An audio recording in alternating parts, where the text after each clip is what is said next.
Hi, I'm Reno from ZKNOX. Today we're going to talk about the work we've done inside the Kohaku framework. So hardware wallet integration of privacy preserving protocols. So first, ZKNOX team, we are a huge team of 3 people. But while small, we are covering the whole field, being from user end, so secure enclave hardware wallets, that's the topic today, backend and on-chain. So yeah, that's the 3 of us. So Kohaku is a privacy-first tooling for the Ethereum ecosystem. It's an SDK, it's live.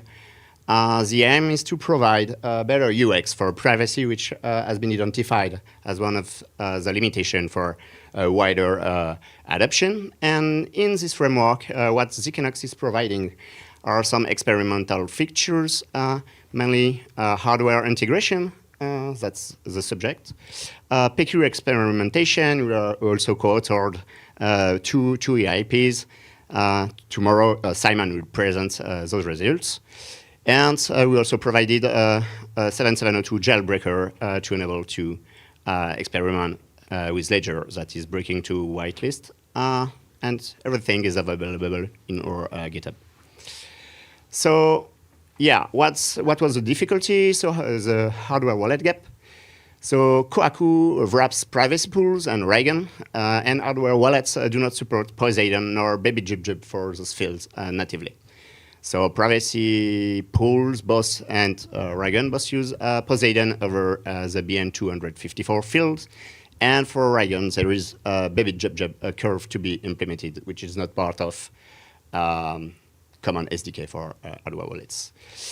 Yeah, so first, would like to have a brief talk about the fact that indeed math are easy and encodings are hard. So I don't know if you have some implementers here, and in general, we spend more time solving encoding problems than implementing the elliptic curve itself. Double encoding cannot just say a LGTM and push it. So it's also an interesting thing to have a double encoding of protocol, because that's what we do. Or stack has no external dependency. So some kind of bugs that we found during the project was like a Lagrange interpolation bug. There was a division that was happening in natural integers instead of the fields. And I think that you cannot have missed last week. The privacy pool did the job, but you had to migrate from the first derivation. There was an improper derivation that crashed the entropy. There is a full article describing everything. So everything has been patched and fixed now, but it would have been solved while implementing this, but that was not in our scope. But yeah, so basically double encoding is like having a free audit. So back to our topic. So Raygun uses Baby Jib, which is a twisted Edward curves. And yeah, mainly it was quite easy to implement. For the hardware constraints, challenging was the Poseidon part. Poseidon, for those who has used Circumlink, it handles a large set of tables, and this does not fit into constrained hardware. So what we had to do was to regenerate the constant on the fly, use tricks such as having starting point in the derivation. So I know that there are initiatives to renew Poseidon. As an embedded implementers, I would ask EF to consider to use not the Cauchy construction, which implies inversions, and is a nightmare, and replace it by maybe like circulant or environment matrix. But doing this, we were able to have it fit in the hardware. So what is Raygun? Raygun basically is a Zcash-like mechanism.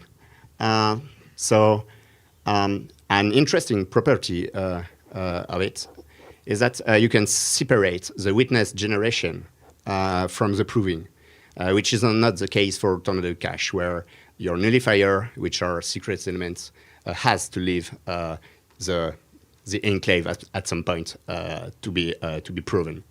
So this is a very interesting property, providing the same security we have with, I guess, the rest of your classical transaction, where you don't want any malware to be able to steal funds. And I guess that providing this hardware integration will also help increasing the TVL, because myself, I never use a software wallet to store more like a few $100s, and you should not. So this is a Raygun circuits. Yeah, so I guess I won't go deep into details, but basically what happens, what the circuit proves, so the ownership of the nodes after receiving from the signer the UTX, the signing of the UTXO. So yeah, so as I said, Tornado Cache, Privacy Pool V1 do not meet this model. We had discussion with Privacy Pool. They are switching to a UTXO model. Yeah, so another thing we have been working on is Frost. So Frost is a K out of one threshold signature scheme. So it enables to have K signers to produce a valid signature. It's like what you're doing on your safe, I guess, when you have a governance. So you accept a signature valid as soon as K signer from a subset of K signer from and agree to sign on the message. Basically, it's based on Lagrange interpolation. Each signer holds only one of the shared secret of the key, and the key itself is never reconstructed. So Frost works for Schnorr curves, like implemented in Taproot Schnorr, and by chance, EDDSA, which is what is implemented in Circumlink, is the Schnorr version, which is which is mandatory to be able to implement Frost. That is very simple compared to ECDSA constructions. Yeah, so as a result, compared to naive chaos of in signing, it provides private governance, because looking at what happens on chain, you have no clue if the Frost has been used or if it's just a monosigner. And yeah, it comes with no overhead.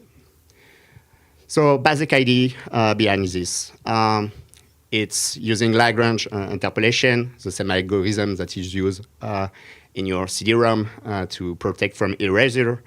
It's as soon as you have k value from a degree t-1 polynomial, you can reconstruct the polynomial.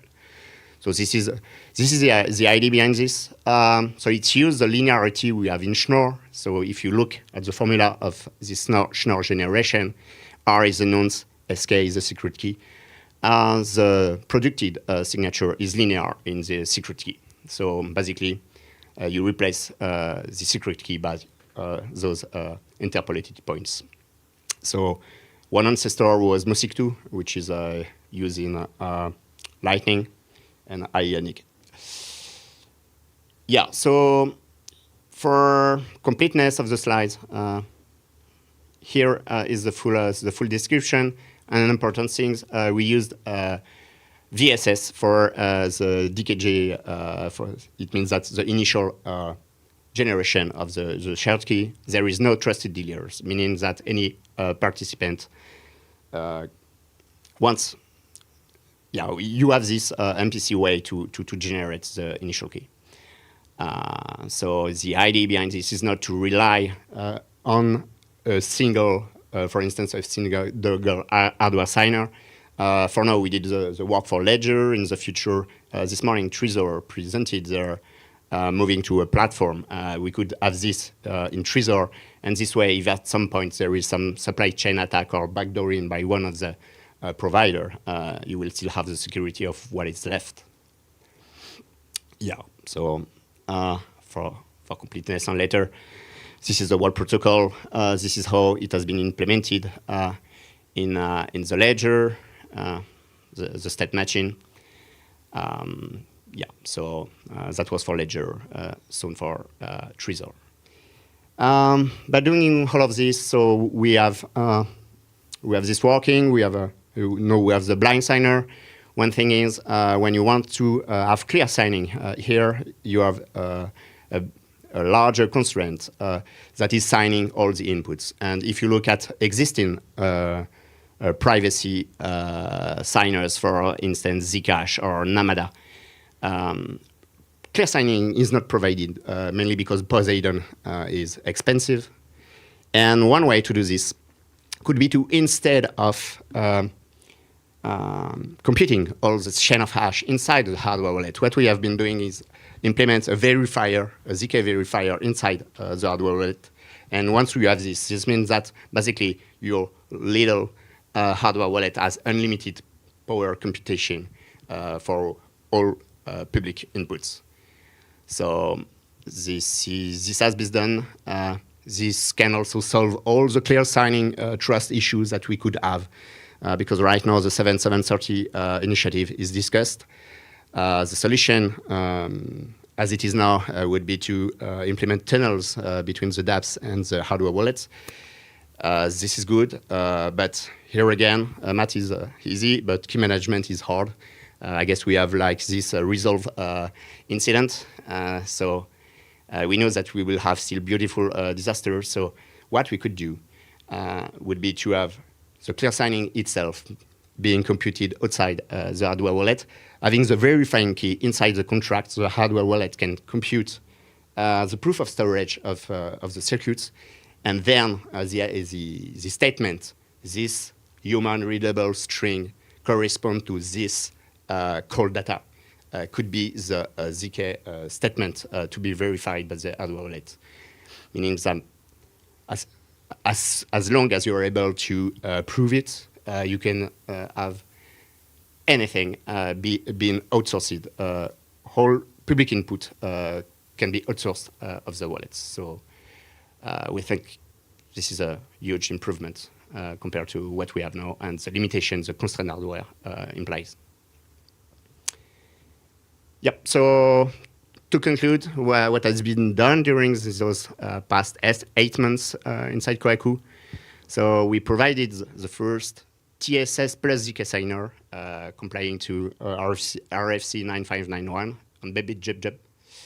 We providid the first ZK verifier running fully on a secure element. Running time is 2.8 seconds, so in terms of UX, it's quite acceptable. If you have ever used either Zcash or Stocknet hardware integration, yeah, verifying time are very long right now. So we hope to have collaboration on the future to integrate this kind of mechanism for a wider use outside of Kohaku. Yeah, so the next steps, generalize the ZK clear signing to maybe more functionalities. This was an obvious first application case. Explore Stark implementation in hardware, because all of this use Groth 16. We will have the Planck verifier very soon, but it's not post-quantum resistance. Simon will present the stakes tomorrow, but yeah, we began to see would it be possible to streamline the approved generation. That might be not sure it's feasible, but that's something that we are exploring. And there is also another path that we are exploring today. So right now there is only Ledger platforms. There will be Trezor, but it would be good to have a universal VM, meaning that you don't want to redevelop a new application for every provider. And this is something Betty Chip will present in 2 days. So if you're interested in integration and exploration, get in touch with us. Okay, and I guess that concludes the talk. If you have any question.